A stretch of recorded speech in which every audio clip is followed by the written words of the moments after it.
What's up, y'all? It's your boy Niner Faithful. Hope everyone is trying to survive without Niner football.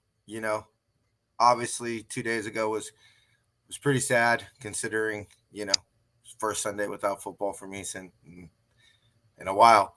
But we're gonna go ahead and recap the 2024 season. See how wrong Jason and I were on some. I'm looking at some of these predictions right now, y'all, and oh boy, were we way off. But we're gonna go through that, give you a little bit of updates on the coaching searches as we have them right now. And of course, we're gonna hire our defensive coordinator as soon as we go off air. That's just what seems to happen every year or every show. So if you are on Instagram, we appreciate you watching. If you want your comments seen, go ahead and jump over to Facebook, YouTube, Twitch, or Twitter.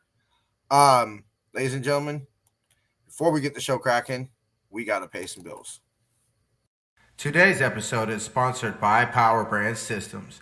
Need help getting new customers for your business? Let Power Brand Systems help you grow with their powerful tools. Visit powerbrandsystems.com/Niner Faithful Radio for more info. If you like our content and would like to support the show, consider leaving us a tip in our tip jar at ninerfaithfulradio.us/tip jar. Join our exclusive membership community where you get exclusive NFR content not available anywhere else. Join our exclusive chat, 20% off of all non-sale For the Faithful by the Faithful gear, and much more. Visit portal.ninerfaithfulradio.us/login to join. For the Faithful by the Faithful Season 4 apparel is finally here.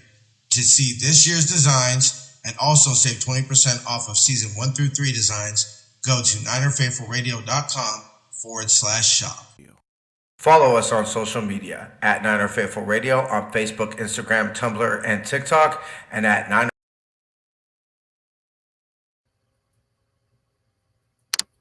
All right, y'all, ladies and gentlemen, faithful of all ages, let's get the show cracking. Weiss has just set a Super Bowl record with 12 catches. He's in motion. Montana, touchdown, John Taylor. Niner Faithful Radio, the show hosted for the faithful, by the faithful, brought to you by Power Brand Systems.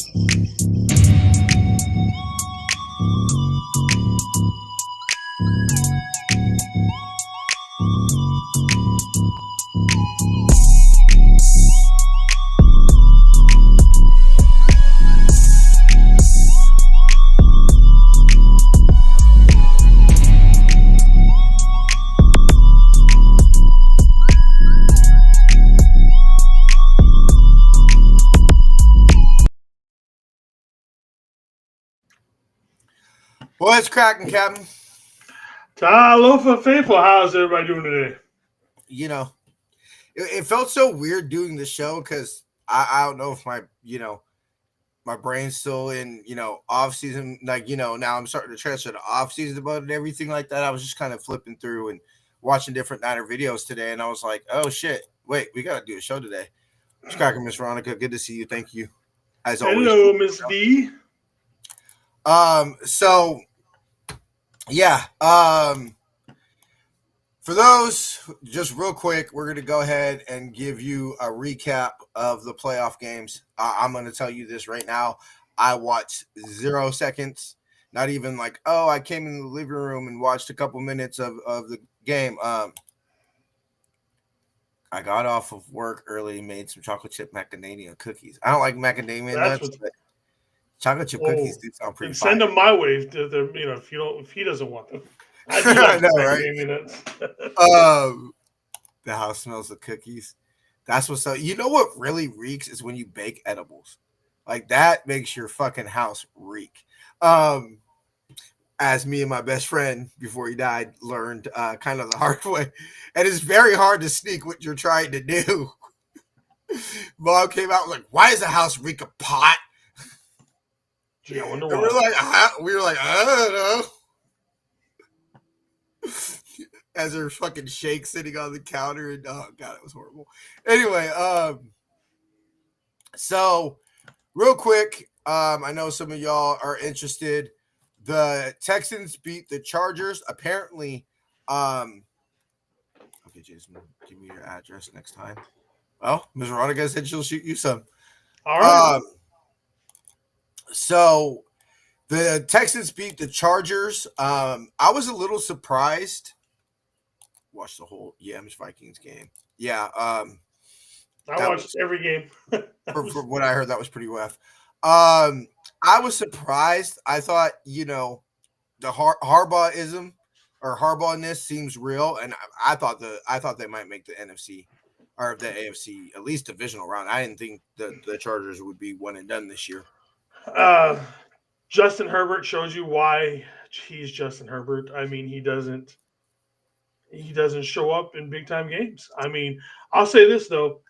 Brock Purdy made himself a lot of money this weekend. Let me rephrase that. Every other quarterback made Brock Purdy a lot of money this weekend.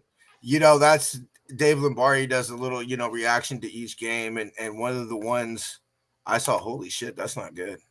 9 sacks, damn. I saw I was watching one of the videos he did, or it might have been after, but I was watching one of the videos he did, and he was talking about how, Brock Purdy with Jordan Love's performance and Justin Herbert's performance is, the number one winner of this whole weekend, besides obviously the teams that are continuing the playoffs, was Mr. Brock. I don't know his middle name. Brock Purdy. 9 sacks. When you get to the Lions and the Rams Viking game last, yeah, I'll make sure to include a joke I heard this morning. It's pretty good. It's pretty good. But it was that game. Again, Justin Herbert played just like Justin Herbert does during the postseason. He breaks down, just completely broken. I think he threw 5 interceptions in the last. It was bad. I mean, you could just see him falling apart, and at the end, he had no confidence in his throws. Otherwise, I mean, it's not like C.J. Stroud played crazy good or anything.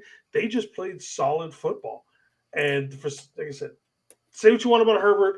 He's got, and I know the big deal, and the whole clone click cult, all those jackasses, all they've been doing is going off this entire offseason saying how bad Brock Purdy is and how much they would rather have Justin Herbert on this team. Yeah, go ahead and take Justin Herbert.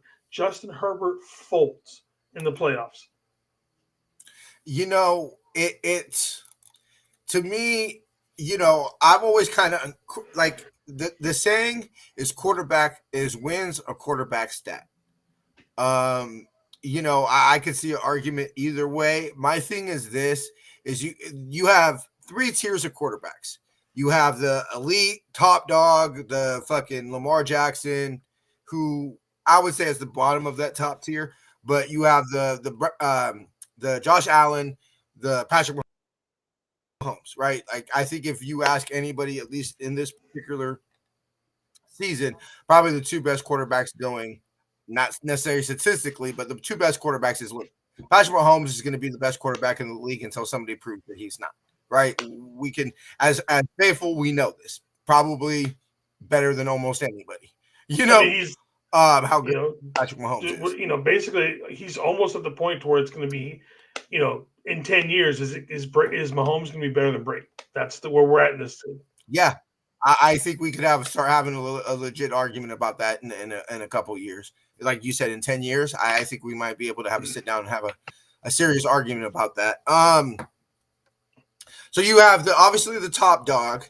You have the quarterbacks who can win games, and then you can have the quarterbacks who you can win despite of, right? Like you get what I'm saying, Jason? Kind of almost like Joe Flacco, I think kind of falls in that tier. Where Joe Flacco wasn't going to necessarily, except in the fucking 2012 playoffs. Joe Flacco in the playoffs is a whole nother. Joe Flacco goes from being barely a serviceable quarterback to all of a sudden he jumps into that elite category come playoffs.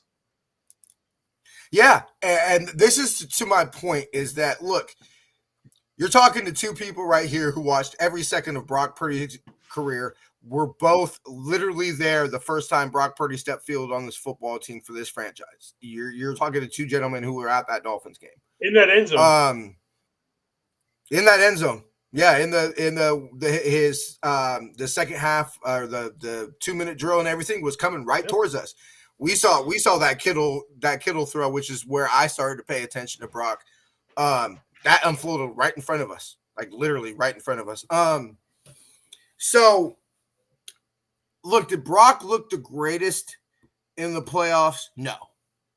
You know, would you say Jason cheating on me? Speak right now.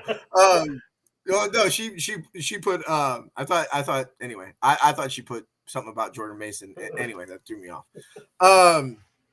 So you would say for 3 quarters, Jordan Love outplayed Brock Purdy in the playoff game last year. And I think what separates Brock, and I think now that we're in year the second full year of Brock, is I think what matters most, and which was actually kind of lightweight disappointing pretty much since that Yam game on, is that I think when the pressure's on, when it matters the most, I think that's when Brock plays the best.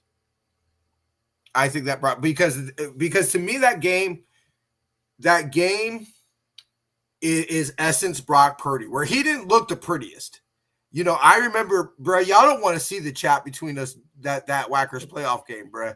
Like, you know, like there was some shit going on between you, me, and Jamie during that game.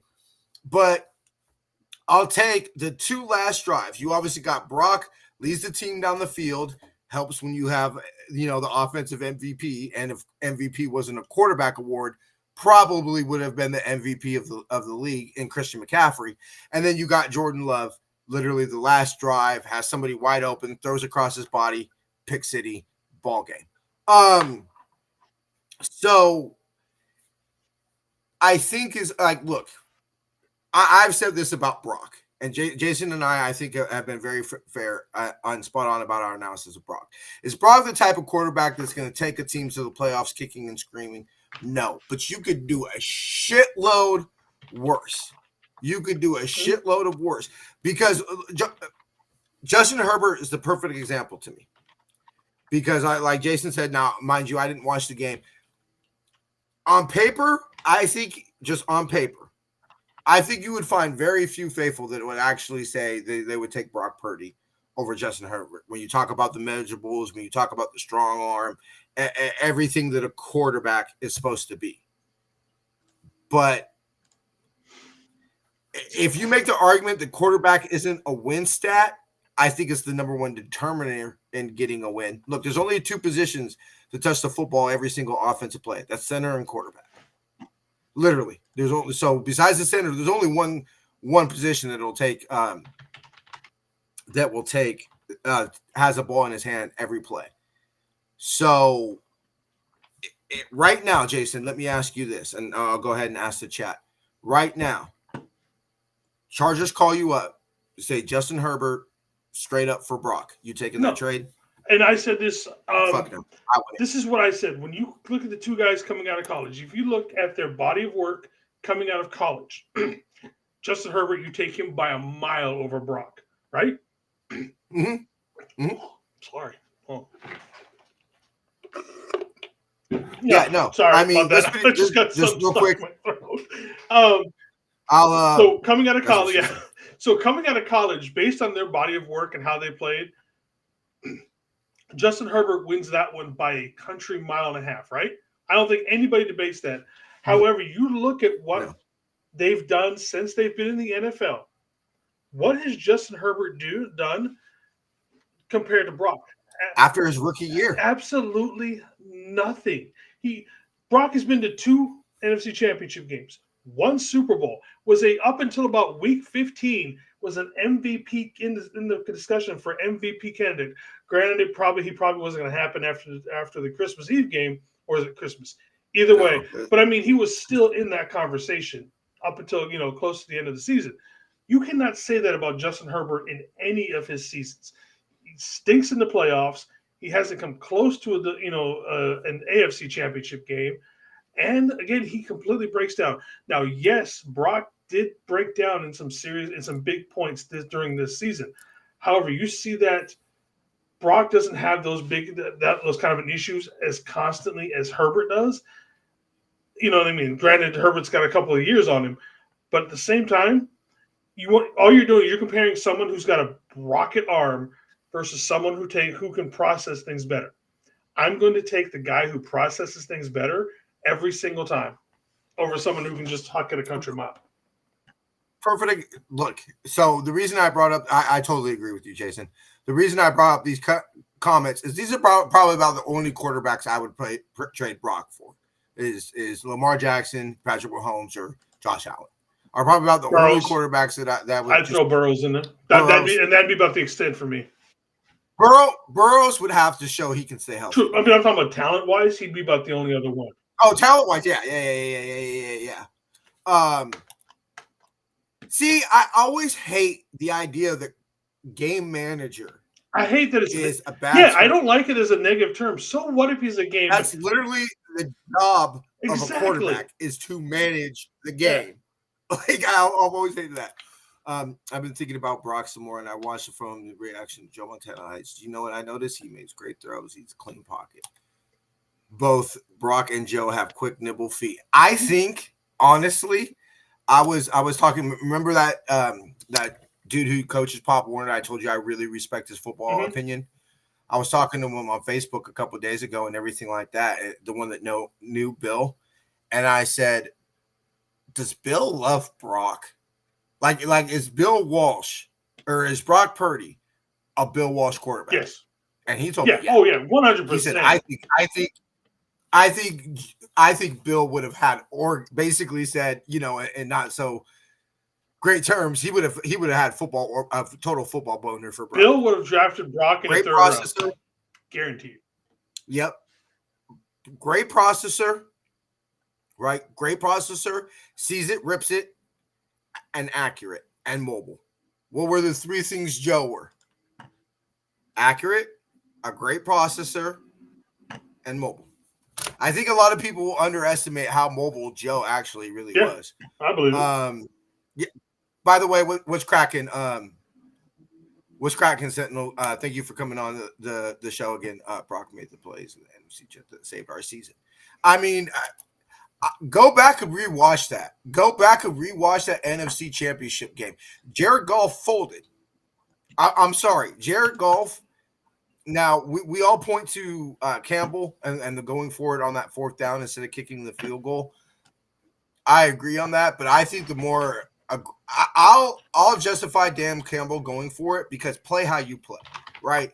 Like that's how they play. I can go down swinging, knowing, hey, this is how we play all year. This is what got us to give me a second. Okay, so we'll put a pause on that right now. Jason reminded me we got to get through the rest of the playoff games. Baltimore, Pittsburgh. Baltimore won. Not that surprised. No, it was pretty dominant by Baltimore the whole time. Lamar Jackson and Henry are just stupid together. I mean, who allowed? You know how in the NBA, the league can block trades. Yeah, we should have blocked that one. Like that should have been blocked. You allowed Lamar Jackson to go with Derrick Henry. If they don't get it done this year, if they don't win the Super Bowl, are they ever going to? Like that? That's my legit question. I'm not sure. Especially the Chiefs. I'm going to say if they don't do it this year, they've got like a 3-year period, a 3-year window, if that. Like these next 2 years, especially, it's Baltimore's win or lose. You know what I mean? Like, and I'm saying that because we want it next year, but I mean, the way that they're built right now, they've got to win it. Like, what did I say last year? I said I'd rather play Kansas City than Baltimore. Baltimore scared the shit out of me. And then they got better this year. They got better. Yes. Screw you, fucking Titans. Oh, see this nigga. Big shout out to my nigga Raul talking shit in the chat. So we got Buffalo beat Denver. No big surprise there. We did interview. We'll get to this a little bit here in a little bit, but we did interview their defensive or their special teams coordinator. but I'm trying to find articles to get y'all exactly who we interviewed and everything like that.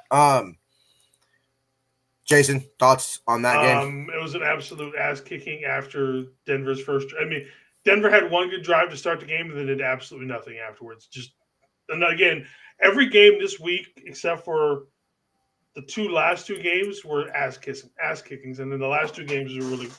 Oh no, last night was an ass kicking too. So just one. There was a one good game. I'm sorry.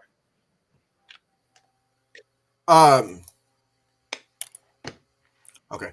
So next we have Philadelphia versus Green Bay. The Giants are stupid Philly for letting won. Saquon No Barkley big go surprise. too. Fucking idiots. Yeah. The Eagles this year are what gives me hope about last year. Or the Eagles this year gives me hope for us next year. Yep.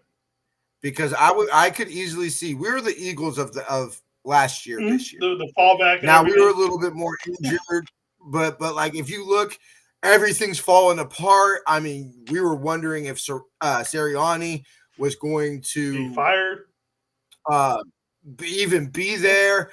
I mean, it looked bad. They paid Jordan Love all that money. I mean, it looks exactly the way this year looks for us, like the Eagles did. Yeah, I mean, everything just was. It was a shit show. Fire the coach, fire the GM, rebuild everything from scratch, trade everybody, which is what you hear from the stupid Cone Cult Club. I'm sorry, them motherfuckers got me pissed off lately. You know, I will say this. You know, I was pretty hot and cold, and I liked listening to Grant because it was nice to hear somebody who didn't necessarily tickle Kyle's balls every 2 seconds, you know, and he's the greatest. But it's gotten a, you know, I was listening to that Jed, the question that led to that famous Jed quote, which is "You don't fire owners," was Grant's father who asked it. Locom was the one who asked Jed that question. He basically said, you know, you just said you fired your coach and your GM because of performance issues. Why not fire yourself? And I thought to myself, and I was like, you know, that's a stupid ass fucking question. Yeah, like you don't fire owners. He owns the fucking team. You know, was he, you know, and now legally owns majority of the team. It ain't even his parents. Or as I have been informed by people who work in the organization, before Jed purchased majority of the team or did whatever they did for Jed become majority owner, his parents owned a quarter. Each one of his parents owned a quarter of the team. Jed owned a quarter of the team, and then the rest of the quarter was split amongst various other investors. Now Jed apparently owns majority, so I don't know exactly the percentages. Anyway, I was like, you know, definitely see where Grant got his whatever you want to call it that he has. He definitely got it from his father, because I kind of was like, you know, and Luke Hone is a respected journalist here in the Bay and everything, and I kind of stepped back and I was like, it goes back to what you said, Jason. Grant wants to be a TMZ. And, you know, I never really have been in TMZ. You know, trash TV, all that type of thing. I've never really been into it. You know, I'm not a celebrity fucker, you know. But, yeah, I've gotten a lot more colder on Grant and more heated up towards Lombardi. Like, you know, to be honest, I don't even like Lombardi. To be perfectly honest, I'm not a big fan of Lombardi because where Grant is a complete jackass about everything, Lombardi is almost like he's an asshole in the aspect. He's like, well, my numbers will prove everything is fucking this. So even then, I'm not big on Lombardi either. Yes, they're yin and yang, but it's the constant, how do I put it? If you just want to shit talk and everything like that and just down every little thing, go fucking cover somebody else. You know what I mean? And the problem is that it speaks to a big percentage of this fan base who you could almost call, you know, the unfaithful, as we like to call them. And it's just like, all you're doing is feeding into all the negativity. Go fuck yourself, bud. You know what I mean? It's just like, we can ask hard questions without being a complete jackass. Like, you know, I I had no problem with Grant asking Kyle, hey, do you evaluate yourself and everything like that? Because last year the scapegoat was Steve Wilkes, right? Kyle literally admitted that the special teams shit, that Brian Snyder was the fall guy, right? It seems like Brian Snyder and Nick Sirianni or Nick Sorensen. I don't know why I said Nick Sirianni. Nick Sorensen were the fall guys this year. Hey, it ain't my fault. It ain't my fault that my defense only allowed 12 points in the game and we still fucking lost. That ain't my fault. That was on Nick. That was on Nick. It wasn't my fault that it wasn't it 3 or 4 games we only scored 17 points this year. That's not me. Yeah. That's me. The offensive guru, the person who the NHIC, the only person above fucking Kyle of this organization is Jed and his parents, Anyway, so I had no problem with that. Anyway, we'll wrap up these playoff games real quick. Washington, Tampa Bay. Fucking great game, dude. Great fucking game. Yeah, I heard it. Doink! I heard Daniels looked real good. I knew he was good. Like, I didn't have an issue with him. Like, I thought he was pretty good. His poise is just next level. Like, he doesn't get phased. It reminds me a lot like Brock did. Like, it just, you don't see it and he gets better. And I will say this, my highlight for that game was Baker Mayfield trucking Bobby Wagner at one point. Now, granted, this is an older Bobby Wagner, but it is still Bobby Wagner. We all know how, fucking Bobby Wagner beat us up for years.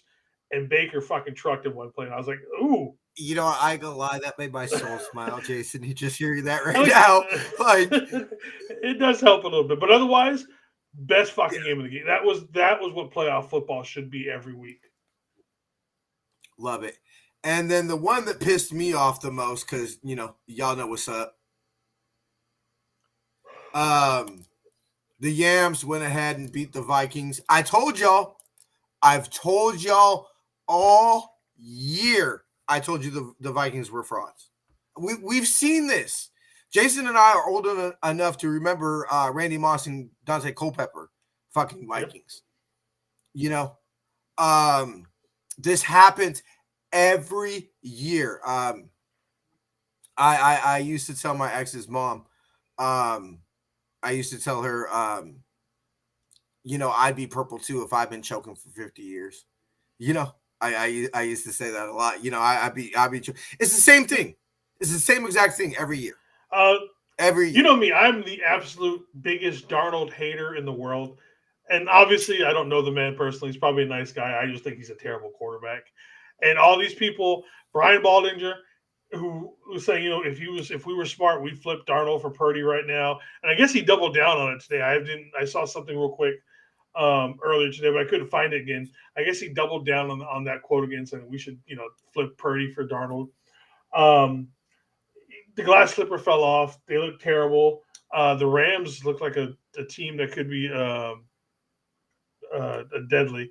And the joke that I saw, and I know Tommy saw this joke because he was in the chat this morning, is that Sam Darnold could have had sex with 8 guys and still took less sacks than he did in that game. Yeah. Yeah, he was abused last night. He had cold. 9 sacks, dude. He got a fucking abused last night. That's bad. All right, so that's our playoff recap. Hold on, I want to catch up to the comments real quick. And it wasn't 3rd and long. He spins out the sack. First down, Monty throws the ball. Yeah. Brock is an elite game manager. Yes, I fully believe that. What Brock needs to work on is Walsh was the coaching, throwing his stride. Yep. And protecting your wife. Yeah. One of the things Jason and I got on Brock with, and I don't know if y'all who watched the show a while probably will remember this. I said there were a lot of this close throws last year. And I think that's lightweight what happened. Is how many throws did we see, Jason, where it's like a millimeter more, and that might be a pick 6, and I think that's what you kind of saw this year was the tables had kind of turned on that. But I think that's Joe was. I think there was an injury somewhere there. Like, I don't not make I do too. Something just wasn't quite right, whether it was, that elbow fatigue or whatever we had talked about, previously and everything. I think there was something was tweaked a little bit because he didn't seem to have the snap on the ball that he did. So I think his shoulder wasn't 100%. Yes. And they could talk about whatever and getting hit on your funny bone. And Jason, I mean, look, I've never had a defensive lineman, NFL defensive lineman slam his helmet into my elbow, but I've never heard of hitting your funny bone and it taking a couple weeks to heal. Not a couple weeks, but I could see it take like an hour. Like I've slammed my funny bone and for like an hour, you're just like, ooh, it gets tingly and it does kind of feel that burning sensation, but yeah, not weeks. Yeah, his shoulder wasn't what. Crazy Juice, what's up, baby? Good to see you. What's up, CJ? Ravens Eagles Super Bowl. Yeah, because that means the Chiefs doesn't win. And fuck the Eagles, but they're not the Chiefs right now. I don't want to see the Chiefs get that three-peat. Like even if the Eagles were to win, or if the Rams were to win again, which like I said, obviously with those two teams have implications. But look, I know that would hurt. Trust me. If the Eagles or the Rams win the Super Bowl, that means the Chiefs don't win it. I don't want the Chiefs to have that three-peat. And trust me, I know. Oh, of course. I know it's gonna hurt. I almost do just because. Okay, what are the odds that they win 4 in a row? I don't want to give. Don't give them that chance. Don't give them that chance. That's what I'm saying. Yeah. It's gonna hurt the Eagles. The Eagles are gonna talk shit. One of my best friends, Dan, he's a fucking Rams fan. He's been fucking talking shit all day today. I just want to strangle the fuck out of him. It's going to get worse for the Super Bowl. But you know what? The Chiefs did win 3 in a row. And it's like, fuck, damn it. I hate this. All these choices suck. Except rivals. They're talking shit because we talked all that shit in the offseason. All that shit. Showed up to their fucking stadium in all black, had Trent Williams say, like, yes, that was to send a message. We showed up for a funeral, and then didn't go out and win the game. Stopped them. We fucking demolished them. And let's be real, regardless, I've talked to plenty of Eagle fans in different Facebook groups and stuff like that. And you guys didn't end our season. You guys didn't. No, y'all were rocking and rolling. We came around. We smacked y'all around. And that basically essentially ended their season. Yeah. That's why. Because they wish we were their rival. Eagle fans are fucking rivals with everybody. They're up there with Raider fans where see, Jason, I believe even me, and I'm one of the closest to a Raider fan, Eagle fan, whatever, Niner fans that you can get, right? Like I talk shit, but I will always say I love my football team more than I hate other football teams. I still love my team. Eagle fans and Raider fans, I think, are the type of fan base that they love hating whatever team, the Chiefs, the Broncos, the Niners, whatever team, more than they actually love the Raiders. And I think the Eagle fans they hate, the Redskins, the Giants, especially the Cry Girls. I believe that most Eagle fans hate the Cry Girls more than they love the Eagles. think Eagle fans hate Eagle fans. It's like that kind of thing. Yeah, they do. They're just a hateful people. Like, how the fuck do you boo Santa Claus, bro? Like, let's be real. Come on. I'll take the Chiefs over Lambs. I'll take the Eagles. You know what? Like, I know being at that game, seeing somebody walk around my stadium, acting like they just fucking won a Super Bowl when half of our fucking, offensive line wasn't there and all that shit and everything like that. I wouldn't be the most mad if you told me that the Lions won it. No. Detroit's like if you told me it had to come down to the Eagles, Yams, or Lions. I think Lions. I would say the Lions. If there's a team in the NFC I wouldn't mind, it's not going to hurt to see win. It'd be the Lions, simply because Detroit ain't won shit in anything in fucking years. You know what I mean? As a city. But let's be. I tip my cap to them. I tip my cap to them. Say congratulations, y'all. First time. Yeah, cool. I don't know if my great uncle and my great aunt are still alive, but I know some of my family members that it would be like I would be generally happy for because I got family members that are diehard Lions fans. It's like what I know some people that are just as big as Lions fans as I am a Niner fan. it'd be the same thing You as know. like when I saw, living here, when I saw the Seahawks win the Super Yeah. Bowl.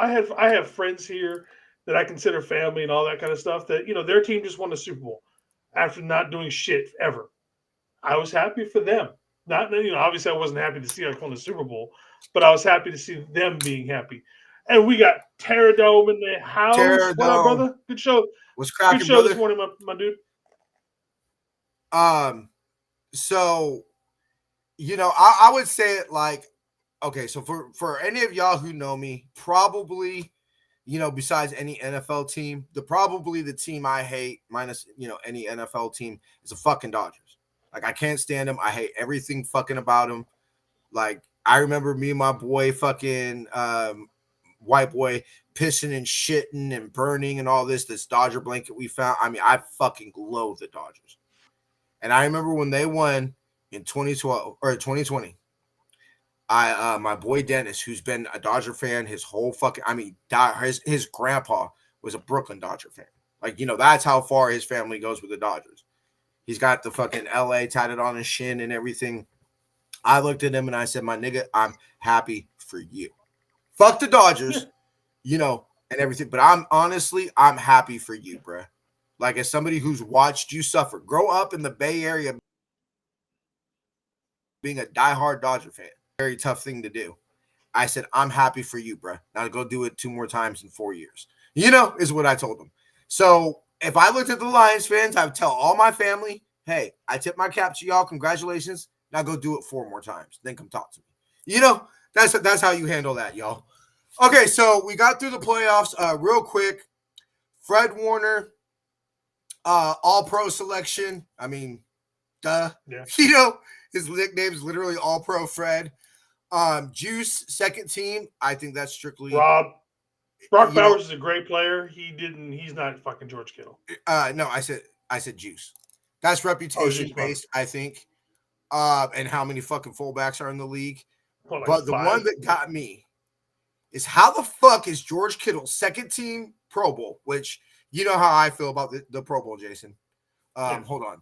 We have a little bit of for y'all. I know there's some people. I know for a fact there's some people listening to the show for the first time. So I'll play this clip. A lot of people told me that. But I missed the Pro Bowl this year.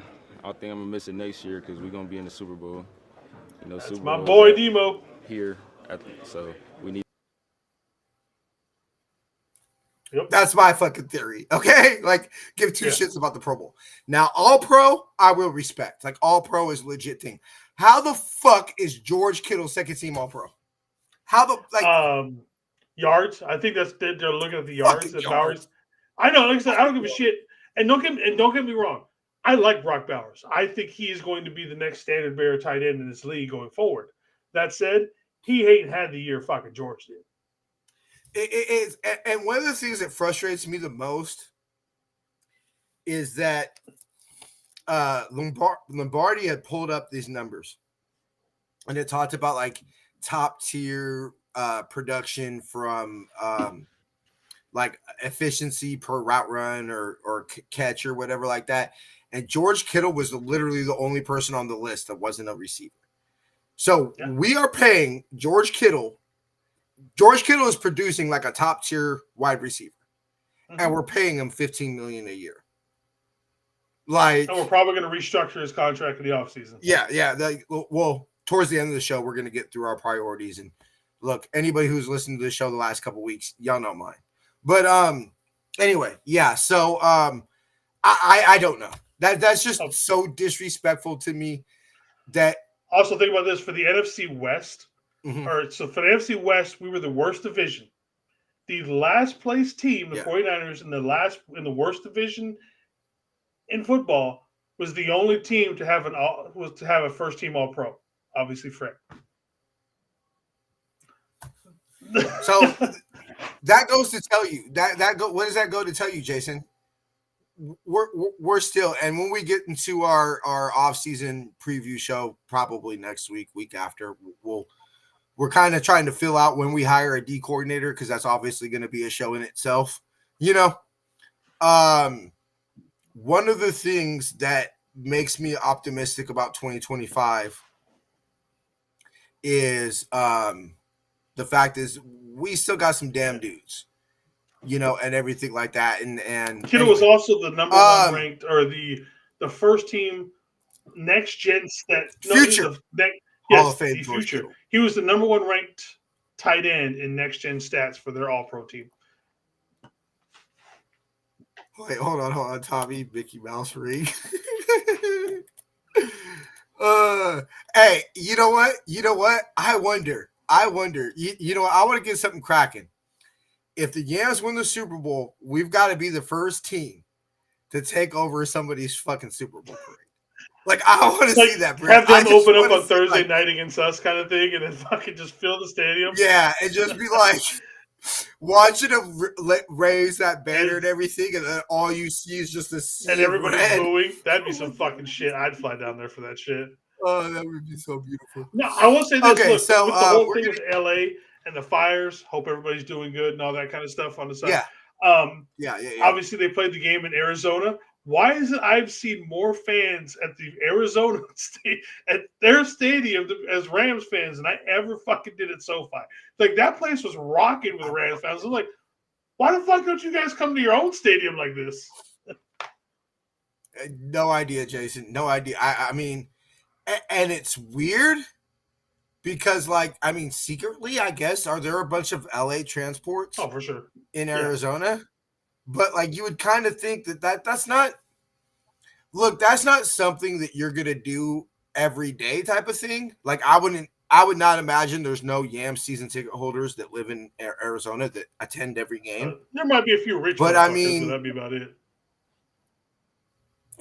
Sure. Okay. I mean, shit, I know a Niners season ticket holder that's a homicide detective in New Orleans. So, okay. But I'd be curious. I don't know this for a fact, but I wonder what's further, LA from here to LA, or LA to what they play in Glendale. Scottsdale. Right?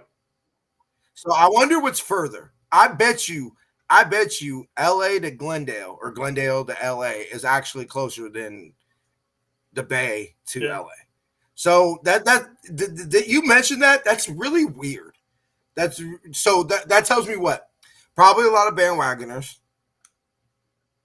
B, people probably trying to escape LA and hey, whatever, let's go to the Yam game and everything. But yeah, I'm glad you brought that up, Jason, because I had totally forgot. Yeah, I know there are obviously a lot of faithful I know that live in LA.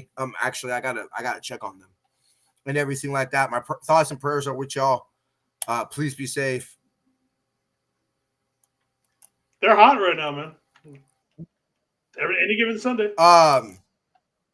Any given Sunday.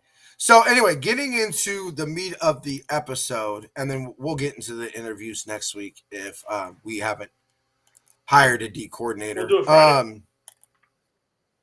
Okay. Most catches. Wait, we're doing a show Friday?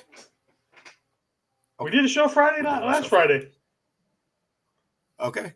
Oh yeah, that's right. Well, you did. Yeah, but, I did. All right, yeah. So we'll do a show Friday. Cool, because I got Friday off anyway. Okay, so first prediction, Jason and I had most catches. I had BA. Obviously, that was going way off. Jason had Debo. No. Hold on, I'm looking it up right now. Are we including? No, it wasn't even Debo. It was Juwan. As far as receiver. Kittle Corn had the most receptions. Debo was Juwan was the highest receiver receptions. Next we have most receiving yards. We both picked BA. Receiver wise, it was Juwan Jennings. Obviously, team wise, one Mr. Future Hall of Famer, the best tight end in the history of the NFL. best tight end in the history of the NFL. Or not even speaking in existence. It's already in existence. Most receiving touchdowns. Yay! I actually got one right. I picked Kittle Corn. Jason picked BA. It was Kittle Corn, right? Yeah. Okay, good. Let's see what else do we got here. Most receiving passing yards over or under 300 or 4,300. I put under. I was right, although I did think Brock was going to get to. I remember this exact conversation where we had.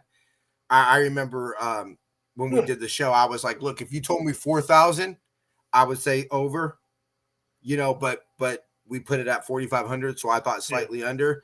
If Brock would have played the last game, Brock would have got over what he finished the year with 3,864. Brock would have gotten over 4,000. He wouldn't have got 4,500, No. but he would have gotten over 4,000. We'd be in for a hell of a game touchdowns. Yeah, right. Passing touchdowns. We weren't. I like over 35.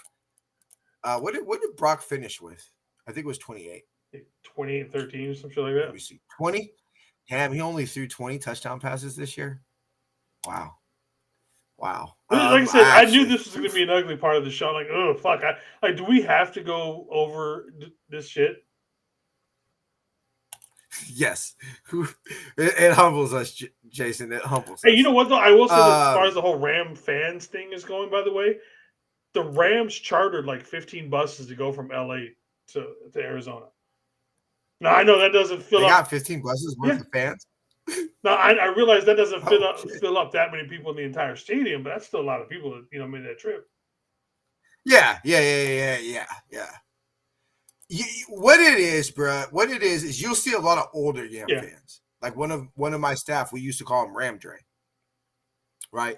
He was from LA, old school Yams fan and everything like that. So you'll see when they actually were in LA and everything, you'll see a lot of old school Yam fans. They basically skipped the problem is they were gone for 30 years. So you had a lot of you had the Yams leaving and the Niners winning championships kind of coinciding. The Raiders and the Yams leaving. Because I would even probably to this day, I would still say you probably have more Raider fans than Yams fans. Yeah, like I said, LA had a whole generation of no football there. So where they, all those people became Niner fans, they became Charger fans, stuff like that. So again, there's going to be a lot of older and a lot of younger, but there's going to be no middle, and that's and who buys all the tickets? The middle. Yep. Most yak yards. I don't know who that was, but damn sure it wasn't Debo. That's who we both picked. CMC over 1,500 rushing. I think CMC had over 1,500 yards flying, going over to Germany and shit. Yeah, right. That just almost brought a tear to my eye, bruh. Just, oh god. CMC, 1,000. That was I remember I was big on that one. Jason I was big on the 1,000. Yeah, Jason thought 50. Brock over under 15 picks. We both guessed over. We were right. He only had 12. So we were actually both wrong about the over. But we also expected actually throwing more, which obviously we did. But more touchdowns, more yards, but that blah blah blah. So exactly. Brock over and under 500 yards rushing. What did he finish at? Oh, damn. He only got to 323. I thought that Brock fucking 500 yards rushing was going to be a slam dunk. I was especially way cocky with some of the runs that we saw early in the year. Yeah. It looked like he definitely ran a lot more this year. He ran a lot more, and he talked about it. He talked about wanting to use his legs. Let's see. Team leader in picks. Jason's got C. Ward. I picked Demo. Did anybody on this defense even get interceptions? Okay, Jason, this will tell you what kind of leader it is, or what kind of year it was, right? Fred Warner was the leader in picks. Guess how many? He was tied. So I was technically right because he was tied. 2. Demo and Fred Warner both had 2. So I was kind of right. That's all bad. That's all Oh no, I picked Charvarius. bad. Yeah, you picked Charvarius. So I was right about the Demo. Let's see. Bosa over and under 15 sacks. Jason was right. He guessed under. I guessed over. I thought Nick Bosa was going to be a terror this year. Although I'll say he definitely gets over 10 if he's healthy. I don't give a fuck about 10 sacks. If he doesn't I can get somebody off the street to get 10 sacks. I'm not paying Bosa for 10 sacks a year. You know what I mean? You are Nick Bosa. You are minimum 15 sacks a season. Minimum. Yeah. That's what I would like to say. And I know everybody's going to say the advanced metrics and everything like that. There are very few games this year where I felt Nick Bosa took over. And how many did I felt like you had pointed out, how many times did you want to see in a fourth quarter Nick Bosa get a sack to seal something, to change something? Did we see one of them? No. And I remember that was one of your big points going into this season, was that you wanted that from Bosa, and we got none of it. The Seahawks game, the Seahawks, the one here. Although he gets hurt and everything, like that was the closest game where I started to feel like, okay, this is Bosa. This is Bosa. Yeah, honestly, I'm not gonna say regret. I don't even want to source it. Coaching staff. We'll say that for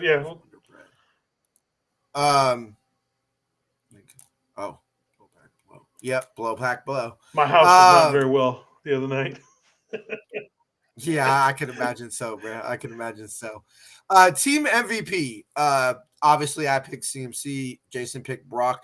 Who would you say the team MVP I think it's is? between Jason? 2 people. And it's pretty obvious who they should be. Yep, Fred and George. It's not where I was going. Fred and George. I was going Demo and Juan. Go. Demo and Jennings. I'll fuck with that. I'll fuck with JJ as team MVP, bro. I like that. To me, when you look at like 2 guys who stepped up overall, lower tier as far as, where their place is on this team kind of thing, both of them way overplayed what you thought they were going to do. I mean, we expected a lot from Demo, but we didn't expect what we got from Demo. Yeah, I'll say Juwan because how many times did we come on the show, Jason, and say, where the fuck would the Niners be without Juwan Jennings? We got to find a new, because 3rd and 1 is done. I'm sorry. We got to get rid of that. We got to find a new nickname, bro. We can't. It's not there, Juwan. Every down Juwan doesn't sound right. It's too long. We need something snappy. But no. All day Juwan. There you go. All day Juwan. Yeah, but now we're talking about all day. It's what's his name? Peterson. Yeah, 80. I was thinking basketball. My bad. Either way. So, let me see. What do we got? Team MVP, Rookie of the Year. I'm gonna say I was right, and Dominic Clooney was Rookie of the Year. Jason, go ahead and make your argument. It's not Jacob Cowling, which is who you picked. Maybe you could give a for Mustafa. It's Clooney. I mean, hey, tell me this: a sneaky contender, maybe not win it, but definitely a finalist. Renardo Green. I mean, Renardo Green's a lightweight sneaky contender for Rookie of the Year. He wins it, but if Pooney wasn't so dominant Pooney is the top ranked guard in the NFL. Like, not even like for rookies or anything like that. He's in contention for NFL status stuff. That said, Renardo Green on any other team, he's the Rookie of the Year for the team. I mean, he has solidified himself going into next year, what it looks like going to be the starting second cornerback position.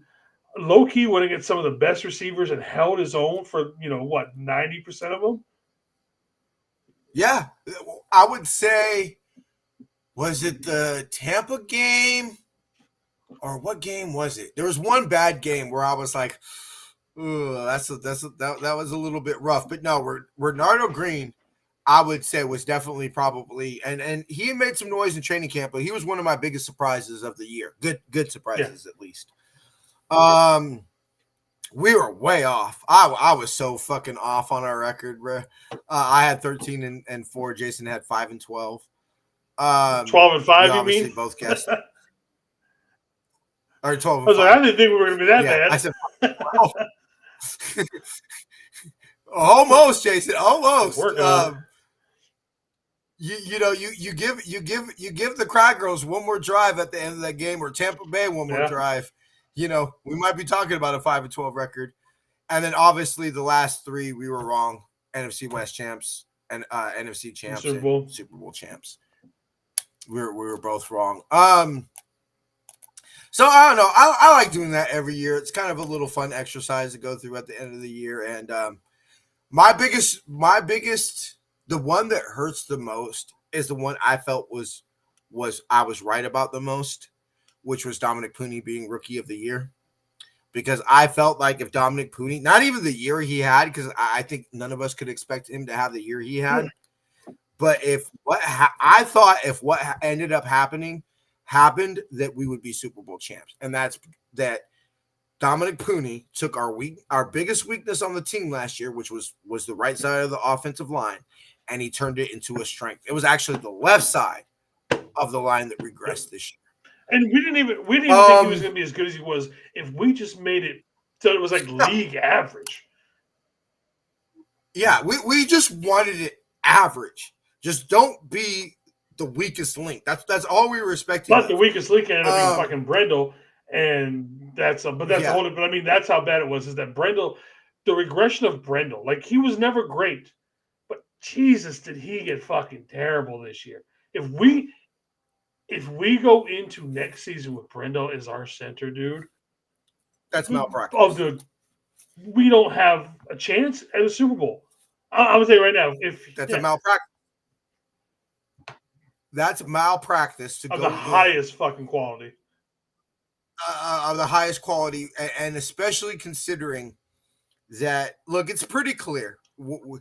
Like it, love it, hate it, however y'all feel, Brock Purdy is the future, at least for the foreseeable future. Yes.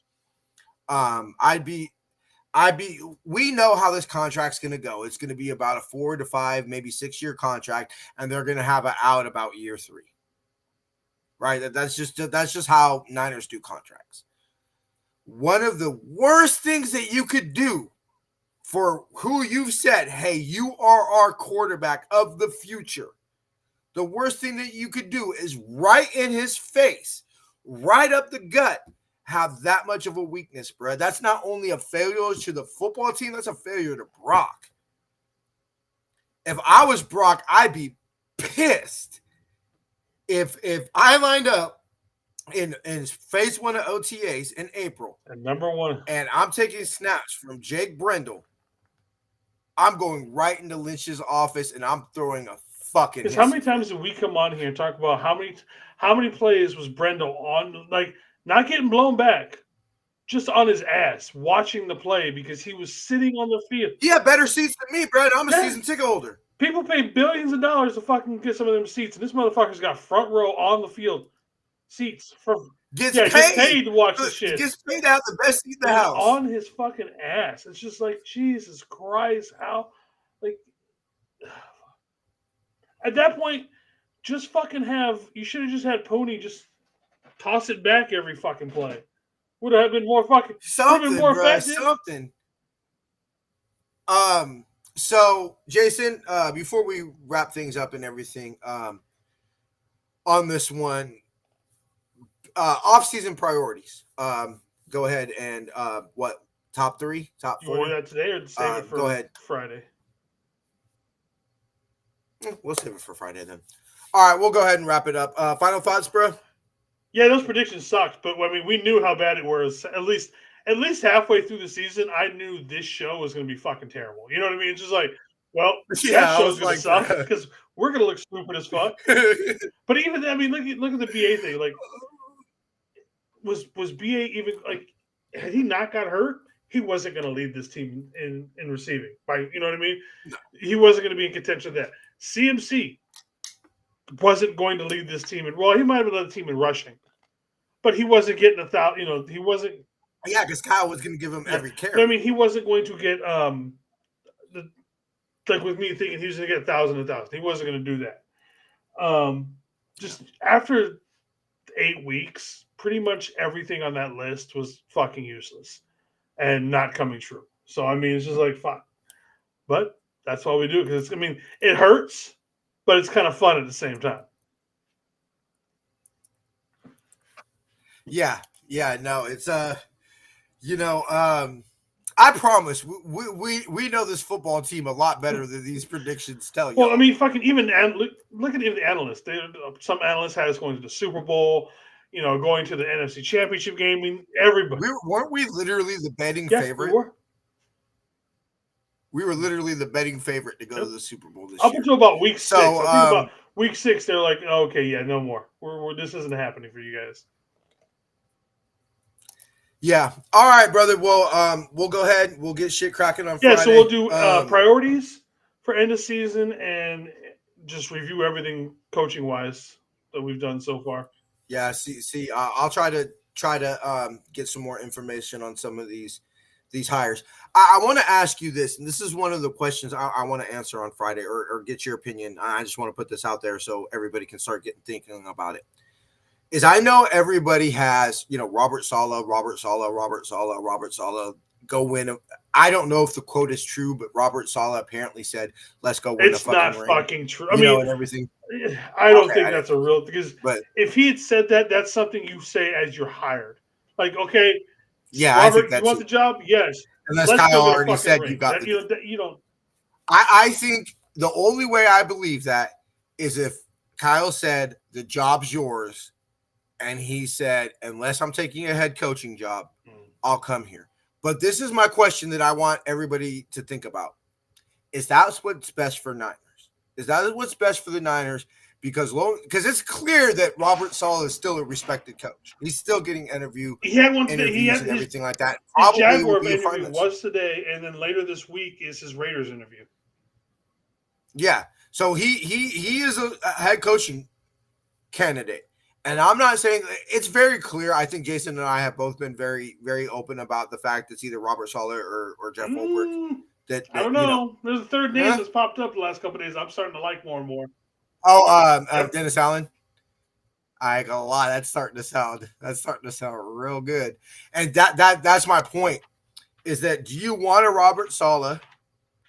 Do you want a Jeff Ulbrich, who in a year, 2 years, which, by the way, we expect to be fucking playing in the big game, next year. So we're going to try to hire a DC again in February. Do you want somebody who's going to be gone in a year or two as a head coach, or do you want somebody like Dennis Allen, who's, let's be real, Dennis Allen ain't getting another head coaching job, at least not for a while. Be 2 years. Well, for those who don't know, and so that's kind of my question. My morning TikToks, yes, I know where you're going with this, and I feel the same way with Saleh. That as much as I love Saleh, and I'm not saying no to Saleh, if he gets us back to where we want and need to be, it's going to be real. It's going to be short and easy. It's going to be short. We're going to be playing the same tune next offseason. So exactly, and that's my thing about it is I think it's very clear that the brain drain, not so much, maybe even more than people like to admit on the offensive side, but definitely this defense has regressed the last 2 years. It's clear to say. From what the standard was of 19, 20, 21, 22, this defense has regressed. And I think it's, when you lose Robert Saleh and you lose D'Amico, that's a big brain drain out of your organization. And so, is it the best thing for the Niners to be in this position again, say next offseason, the one after that? All right, y'all. All right, Jason, we'll see you Friday, bro. One love, faithful. Yeah. All right, y'all. Thank everybody for tuning into this week's show. We're going to go ahead and wrap it up here. Appreciate y'all. Man, it's been a rough year, but I'm excited because I'm definitely excited to get things going back right in 25. Keep it live for 25, baby. All right, we'll see y'all Friday. Till then, faith, love, and happiness. Go Niners. They killed the kid.